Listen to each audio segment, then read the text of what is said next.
Cuando piensas en Gucci te viene a la cabeza una señora mayor con su bolsito de cuero o un pibe con chándal del PSG y riñonera Gucci. Para ser una marca exclusiva está en todas partes, hasta en el cine. Y eso es porque su historia es una sucesión de traiciones, luchas de poder y sicarios.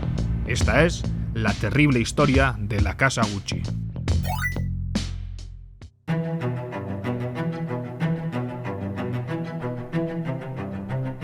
En 1881, en la ciudad de Florencia, nació Guccio Giovanbattista Giacinto Dario Maria Gucci. Para los amigos, Guccio Gucci. Su padre era un humilde artesano de cuero que trabajaba en la zona industrial de la ciudad. Guccio nació en una época de pobreza en Italia. Exactamente nació un año antes que Carlo Ponzi, un hombre que sería recordado por ser uno de los mayores estafadores de la historia. Y mientras Carlo, de familia aristócrata, iba a la universidad en Roma, Guccio Gucci tuvo que dejar a su familia y a su país y viajar a Londres para poder ganarse una vida mejor. Llegó con 17 años y allí consiguió trabajo en el Hotel Savoy. Como podéis ver en las imágenes, el Hotel Savoy no es un hotel cualquiera, es un edificio de lujo y en aquella época también lo era. Guccio comenzó como lavaplatos y poco a poco fue pasando de camarero a botones hasta ascensorista. En el ascensor pasó horas en contacto con lo que era la alta sociedad británica. Observaba su estilo para vestirse, sus sofisticados accesorios, bolsos y maletas. La mayoría de ellas creadas por compañías de lujo como la H.J.K. & Sons de Londres. Guccio empezó a comprender que para la alta sociedad británica los accesorios eran mucho más que simples accesorios. Una maleta, por ejemplo, más allá de su utilidad para transportar ropa, también podía servir de símbolo de estatus cuando se trataba de una maleta de lujo. Cuando volvió a Florencia trabajó para Valigheria Franzi, un fabricante de bolsos y maletas de cuero, y ahí aprendería lo necesario para su siguiente etapa. Un día, mientras paseaba junto con su mujer por la calle Via della Vigna Nuova, se fijó en un pequeño local que se ofrecía para alquilar. Alentado por su mujer, Guccio decidió abrir ahí su primera tienda. Lo llamó Valigheria Guccio Gucci, que después se llamaría Hacienda Individuale Guccio Gucci, y hoy Gucci a secas. La tienda abrió en 1921 y pronto destacó por ofrecer productos de cuero de buena calidad a buen precio. Ofrecía bolsos, baúles, zapatos, cinturones y guantes. Según contaban, la familia Gucci provenía de una estirpe de artesanos que fabricaban monturas de caballo para nobles y aristócratas, y por eso decidieron utilizar el caballo como símbolo de su empresa. Pero era trola. Al parecer, en su etapa en el Hotel Savoy, Guccio había reconocido la importancia de los deportes de equitación para la alta sociedad británica, así que empezó a incluir elementos de carreras de caballo y del polo a sus accesorios. Era una forma de mostrarse como una marca de lujo. Por eso mismo incluyó el icónico Horsebit en sus bolsos y zapatos. El Horsebit, traducido bocado de caballo, es lo que llevan los caballos para que los jinetes puedan dirigirlos. Ahora, ¿cómo Gucci ha pasado de eso a meter un caballo en un avión y pasearlo en un descapotable en la campaña de primavera de 2020, es un tema que daría para otro vídeo, pero este no es un canal de moda. Por ahora. Por supuesto, los inicios de Gucci no fueron coser y cantar, nunca mejor dicho. Llegó un momento en el que le acechaban tanto las deudas que hasta se planteó cerrar. Se libró por los pelos porque su futuro yerno le ofreció un préstamo a cambio de la mano de su hija Grimalda. Entonces la empresa pudo volver a funcionar y mientras Guccio se hacía mayor, uno de sus hijos empezaba a destacar por su ambición y su interés de expandir la empresa como nunca antes se había visto.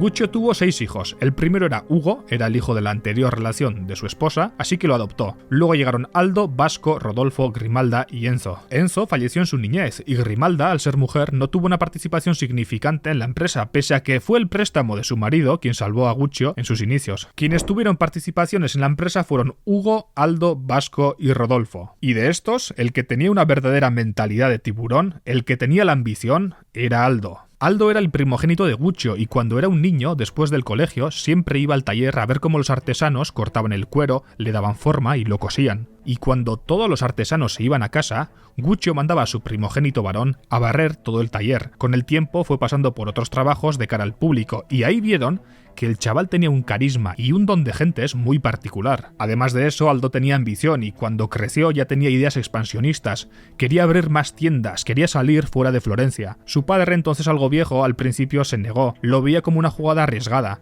Sin embargo, un día, Aldo fue a escondidas al banco a pedir un préstamo para abrir una tienda en Roma. Al final el viejo Guccio estuvo de acuerdo y abrieron la tienda en la Via Condotti de Roma en 1938. A partir de ahí todo fue éxito y expansión. En 1947 sacaron el bolso bambú, que se convertiría en todo un símbolo para la marca, y en 1953 Gucci abrió su primera tienda en Nueva York. Todo esto con el liderazgo del joven Aldo, que, como curiosidad, fue el responsable del diseño del logo de la doble G de Gucci. Pero la vida da muchas vueltas y cuando las cosas mejor iban a la empresa, Guccio Gucci, el patriarca, falleció justo 2 semanas después de que se abrió la tienda de Nueva York. A partir de ese momento comenzaron las luchas de poder y se dieron las primeras traiciones dentro de la familia. La posesión de la tienda se dividió entre los 3 hijos, Aldo, Vasco y Rodolfo. Estaréis pensando, ¿pero no eran 6 hijos? Bueno, como hemos dicho, Enzo falleció siendo un niño. Hugo, antes de la Segunda Guerra Mundial, se había involucrado en el partido fascista italiano y había ascendido al rango de supervisión regional. Tras la guerra, Guccio temía que si moría, los británicos y americanos incautarían las acciones de Hugo, por lo que le pagó una buena suma de dinero a cambio de sus futuros derechos y problema resuelto. Con Grimalda no pasó eso, pues al ser mujer no tenían ningún derecho sobre las acciones de la empresa. Solo quedaban Aldo, Vasco y Rodolfo, y cuando Vasco murió, Aldo y Rodolfo se dividieron la empresa a medias, 50-50. Claro que para Aldo eso seguía sin ser justo. Durante los últimos años él había liderado la empresa y la había hecho crecer. Mientras tanto, Rodolfo se había dedicado a la vida del artista.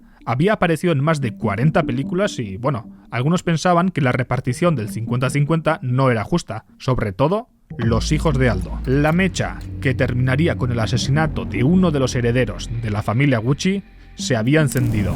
En cuanto a empresas familiares, hay un dicho que dice: la primera generación la funda, la segunda la expande y la tercera la funde.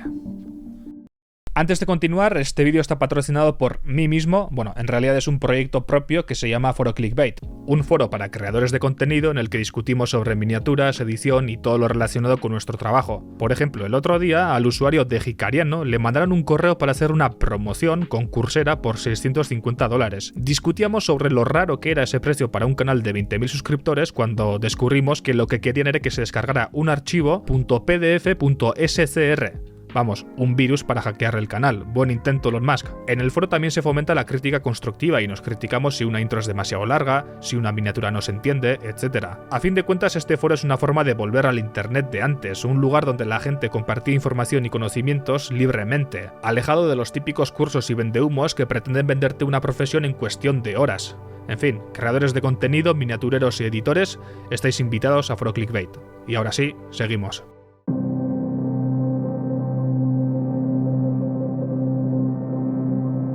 La tercera generación de los Gucci se dividía entre la familia de Aldo y la familia de Rodolfo. Aldo tuvo 4 hijos: Paolo, Giorgio, Roberto y Patricia. Rodolfo, en cambio, solo tuvo un hijo, Mauricio. En los años 70, Aldo y Mauricio chocaban en su visión de la empresa. Aldo seguía con su carácter expansionista, quería que Gucci estuviera en todo el mundo y en todas partes. Eso incluía, entre otras cosas, los centros comerciales. Mauricio pensaba diferente. Gucci no debía estar en centros comerciales. Gucci debía estar en museos. Tenía que ser algo exclusivo, de lujo. Por otra parte, existía el conflicto de los hijos de Aldo, que pensaban que Rodolfo no había hecho tanto para la empresa como había hecho su padre. Entonces Aldo hizo una jugada un poco fea. Abrió una compañía de perfumes como filial de Gucci, pero se quedó con el 80% de las acciones para sí mismo y para sus 3 hijos. Para su hija no, ya sabéis cómo iba la cosa. En el otro lado de la familia, Mauricio, el hijo de Rodolfo, conocía a una carismática joven llamada Patricia y que cambiaría su vida drásticamente. Patricia era una mujer peculiar y cuando conoció a Mauricio, heredero del imperio Gucci, sus ojos le hicieron chiribitas. Al principio a Mauricio no se le veía gran ambición, estudiaba Derecho en la universidad y no estaba interesado en el negocio familiar, pero Patricia empezó a comerle la oreja y a presionarle para que cogiera lo que, según ella, le pertenecía. Sobre todo cuando Rodolfo, el padre de Mauricio, falleció. Lo empujé tanto que se convirtió en presidente de Gucci. Yo era sociable, a él no le gustaba socializar. Yo siempre estaba fuera, él siempre estaba en la casa. Yo era la representante de Mauricio Gucci y eso fue suficiente. Era como un niño, una cosa llamada Gucci que tenía que ser lavada y vestida. Patricia Reggiani. En la película Patricia aparece con una divina para que le lea las cartas más de una vez. Esa divina existió en la realidad. Su nombre era Pina y era su consejera psíquica. Y según cuentan, Patricia la necesitaba bastante. Una vez compraron un barco y Patricia tuvo que pedir ayuda a Pina para ahuyentar los malos espíritus que tenía. En lo que respecta a la salud mental de Patricia, ya se iban viendo cositas. Mientras tanto, en el otro linaje las cosas no iban mejor. Paolo, uno de los hijos de Aldo, luchaba por llevar a cabo sus ideas y sus diseños en la compañía, pero estas no acababan de cuajar. Paolo acusaba a su padre y a su propia familia de ponerle trabas para que pudiera ascender en la compañía, así que cogió y se lo montó por su cuenta, creó una marca utilizando el mismo nombre de Gucci,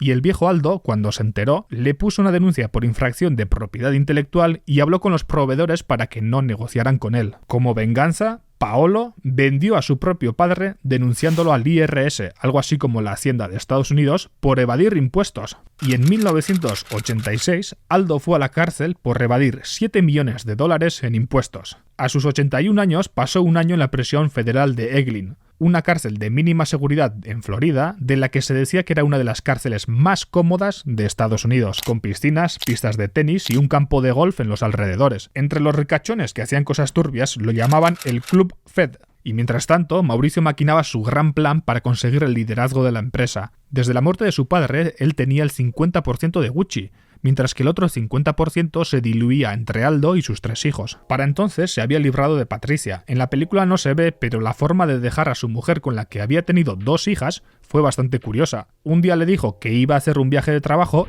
y se fue. Y no volvió. Unos días después mandó a un compañero a decirle a Patricia que lo suyo se había terminado.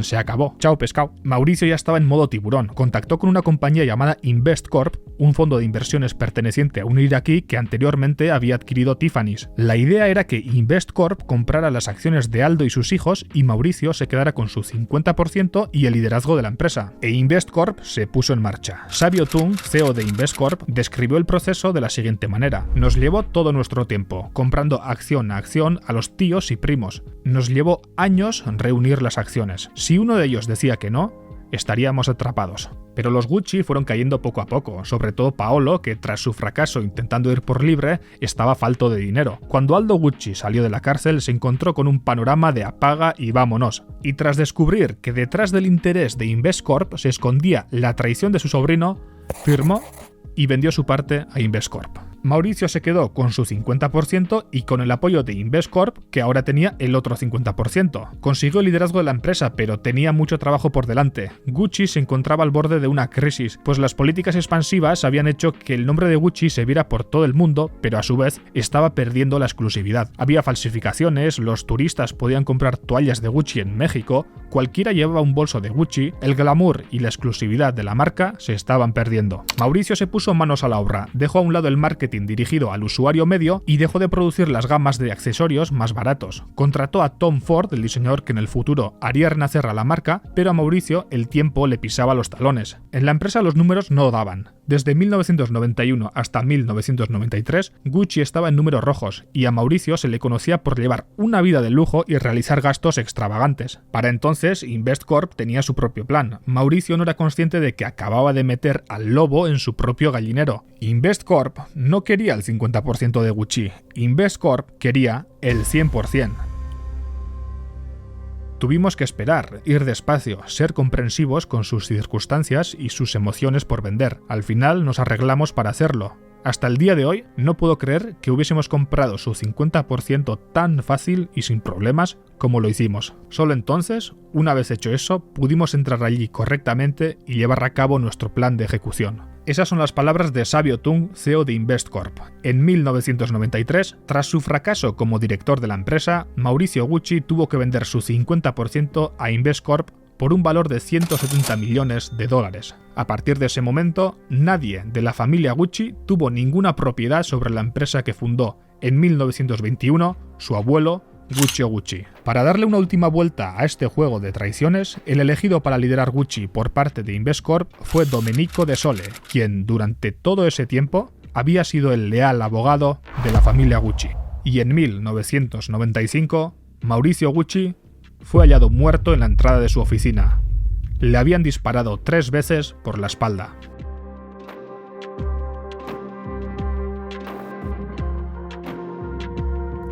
Mauricio y Patricia se conocieron en una fiesta en 1970. Mauricio utilizó una sofisticada técnica de apareamiento que mezclaba los pasos prohibidos y una frase secreta. «Te pareces a Elizabeth Taylor», le dijo. Esa frase resultó infalible, empezaron a salir, se casaron y tuvieron 2 hijas. En 1982 vivían felizmente casados en Milán. Bueno, a lo mejor no felizmente, pero ahí vivían. Un día Mauricio le dijo a Patricia que se iba a un viaje de negocios a Florencia y que ya volvería, pero nunca volvió.